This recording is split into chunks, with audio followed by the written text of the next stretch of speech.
आज हमारी मील generator system की एक डीजे क्रिप्टोडिंग ये मेनली बच्चों में ज़्यादातर होती है।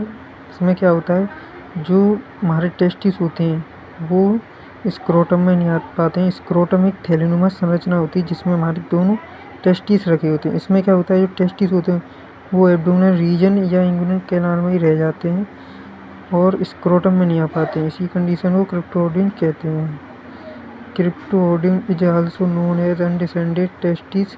It is the failure of one or both testicles to descend into the scrotum.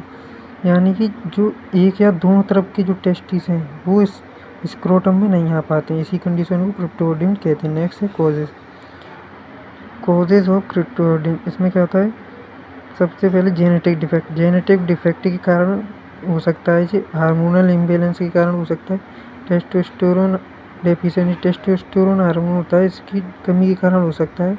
Narrowing inguinal canal, जो कि जी इंगुइनल कैनाल है, इसमें अगर टेस्टिस ये नैरोइंग हो जाएगी तो जो टेस्टिस है वो इसमें से स्क्रोटम में नहीं आ पाएगा, इसका कॉज भी हो सकता है।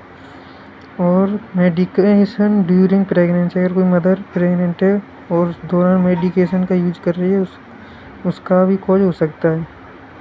नेक्स्ट है exposure to alcohol during pregnancy, अगर कोई मदर प्रेग्नेंट है उस दौरान एल्कोहल का यूज कर रही है वो भी कॉज हो सकता है। नेक्स्ट है sign and symptoms.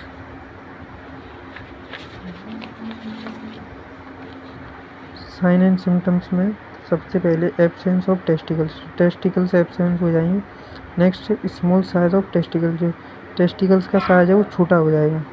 Next abnormal position of testicles की पोजीशन एबनॉर्मल हो जाएगी। नेक्स्ट हमें टेस्टिस एरिया पेन देखने को मिलेगा, डिस्कम्फर्ट होगा उस एरिया में, स्वेलिंग होगी और रेडनेस होगी और पेशेंट को फीवर भी आ सकता है।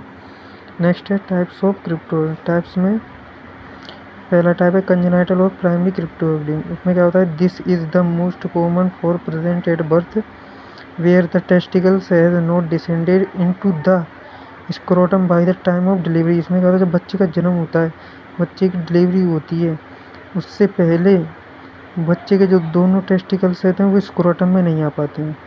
इस कंडीशन को कंजेनाइटल और प्राइमरी क्रिप्टोइडिन कहते हैं। नेक्स्ट है एक्वायर्ड और सेकेंडरी क्रिप्टोइडिन। इसमें क्या था, this refers to cases where the testicles was originally descended but later retract और move back up into the abdomen और inguinal canal. This is less common. ये क्या होता है, जो एक या दोनों टेस्टिस होते हैं वो पहले स्क्रोटम में तो आ जाते हैं लेकिन फिर से उसी अवस्था में चले जाते हैं, यानी कि जो एब्डोमिनल रीजन है और इंगुइनल कैनाल है फिर से वापस चले जाते हैं। इसी को एक्वायर्ड और सेकेंडरी क्रिप्टोइडिन कहते हैं। नेक्स्ट है unilateral cryptorchidism. This occur when only one testicles is undescended. इसमें क्या होता है, जो एक टेस्टिस है वही स्क्रोटम में नहीं आ पाता है, दूसरे वाले की पोजीशन नॉर्मल रहती है। जैसे कि इसमें देख सकते हैं आप, इस वाले की नॉर्मल पोजीशन है, ये वाला नहीं आ पाया इसमें, इसी को हम यूनिलेटरल क्रिप्टोइडिन कहते हैं।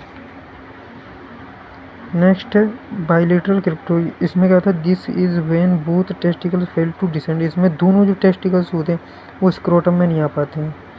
नेक्स्ट है पैथोलॉजिकल चेंजेस। पैथोलॉजिकल चेंजेस में ग्रोसली यानी कि जो हम आँखों से देखेंगे। इसमें क्या होता है, स्मॉल साइज ऑफ टेस्टिकल्स, जो टेस्टिकल्स का साइज है वो हमें छोटा देखने को मिलेगा।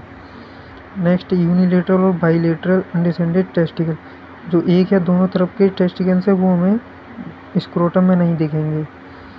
अब हम माइक्रोस्कोप एग्जामिनेशन करेंगे, माइक्रोस्कोप से देखेंगे तो क्या चेंजेस देखने को मिलेंगे हमें।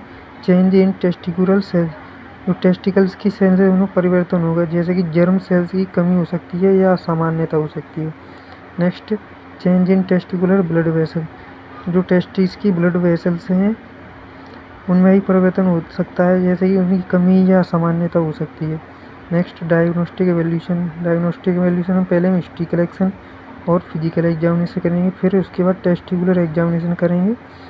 टेस्टिकुलर एग्जामिनेशन में क्या होता है, जो टेस्टिस होते हैं हमारे उनकी स्थिति को देखते हैं हम, वो स्क्रोटम में आए हैं या नहीं आए, यानी कि वो एब्डोमिनल रीजन या इंगुइनल कैनाल में तो नहीं रह गए। Next abdominal examination. Abdominal examination में हम पेट में देखते हैं टेस्टिकल्स को, क्या वो टेस्टिकल्स जो है हमारे वो पेट में तो नहीं रह गए हैं। नेक्स्ट हम अल्ट्रासाउंड कराएंगे। अल्ट्रासाउंड में जो टेस्टिकल्स हैं उनकी स्थिति का पता करेंगे वो कैसे हैं। नेक्स्ट हम टेस्टोस्टेरोन टेस्ट कराएंगे। टेस्टोस्टेरोन टेस्ट में क्या होता है, इससे हम जो टेस्टिस हैं उनके कार्य के पता कर सकते हैं, यानी कि वो कैसे हैं।